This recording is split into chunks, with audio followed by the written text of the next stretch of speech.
প্রিয় ভাই বোনেরা, আপনাদের সাথে আমি 18 বছর ছিলাম। বিভিন্ন সময়ে বিভিন্ন অনুষ্ঠানে অনেক মানুষের সাথে দেখা হয়েছে। আপনাদের সাথে বহু স্মৃতি আমার রয়ে গিয়েছে। আপনাদের সাথে বহু দুঃখ কষ্ট আমি শেয়ার করেছি।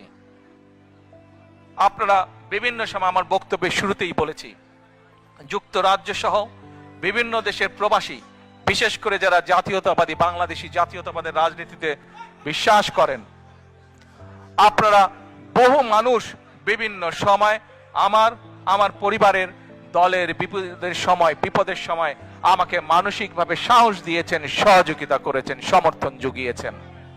আজকে বিশেষ করে লন্ডনে যারা আছেন, বিশেষ করে তোমরা যারা ইয়াং আছো, ছবি তোলার জন্য পাগল হয়ে যাচ্ছ, প্রত্যেকের কাছে আমার একটি অনুরোধ, 25 তারিখে ইনশাআল্লাহ আপনাদের দয়া আল্লাহর রহমতে আমি দেশে ফিরে যাব।